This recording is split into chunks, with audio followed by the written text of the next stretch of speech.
সমূহ যাতে আমি ভৱিষ্যত দিনত অসমৰ বিভিন্ন স্থানৰ পৰা আহি আমাৰ ইয়ালৈকে যাতে অসমৰ ৰাইজে আহি যাতে ইয়াতে চাবলৈ আহিব পাৰে।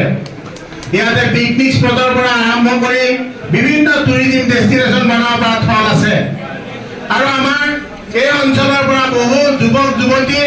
আমাৰ অসমৰ বাহিৰত কাম কৰিবলৈ গৈছে। আমাৰ ইয়াৰ পৰা যিসকল যুৱক যুৱতী অসমৰ বাহিৰলৈ কাম কৰিব গৈছে তেখেতসকলক যাতে আমি ইয়াতে আমাৰ এই ডিমৰিয়াত সংস্থাপন দিব পাৰো।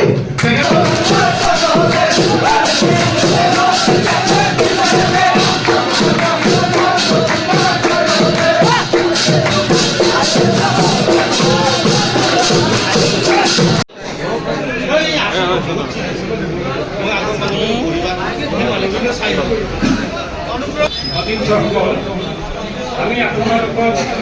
আমাৰ সাগৰৰ প্ৰাৰ্থীগৰাকী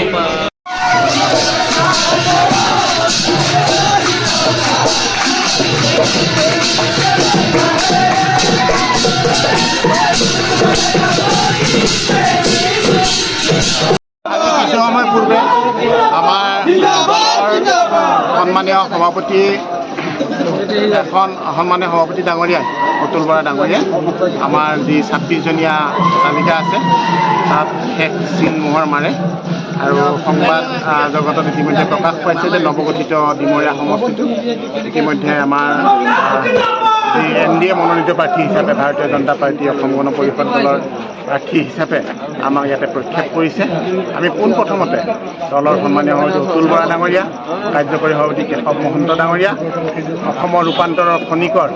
সন্মানীয় মুখ্যমন্ত্ৰী ডক্টৰ হিমন্ত বিশ্ব শৰ্মা ডাঙৰীয়া, ভাৰতীয় জনতা পাৰ্টীৰ সন্মানীয় সভাপতি সুদীপ ভূঞা ডাঙৰীয়াকে প্ৰমুখ কৰি দুয়োটা দলৰে জ্যেষ্ঠ নেতাসকল, দুয়োটা দলৰে কৰ্মীসকল তথা কৰ্মকৰ্তাসকল, বুথলৈকে যিসকল কৰ্মী আছে তৃণমূল কৰ্মী সকলোকে মই পোনপ্ৰথমতে ধন্যবাদ জ্ঞাপন কৰিছোঁ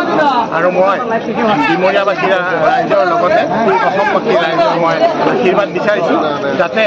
নৱগঠিত ডিমৰীয়াটোক যাতে আমি নতুনকৈ অসমৰ ভিতৰত এটা লেখত ল'বলগীয়া সমষ্টি হিচাপে আমি এই ডিমৰীয়া সমষ্টিটো গঢ়ি তুলিব পাৰোঁ। যিটো প্ৰাৰ্থিত্ব লাভ কৰিছে আপুনি নৱগঠিত ডিমৰীয়াত সকলো কাম নতুনেই হ'ব।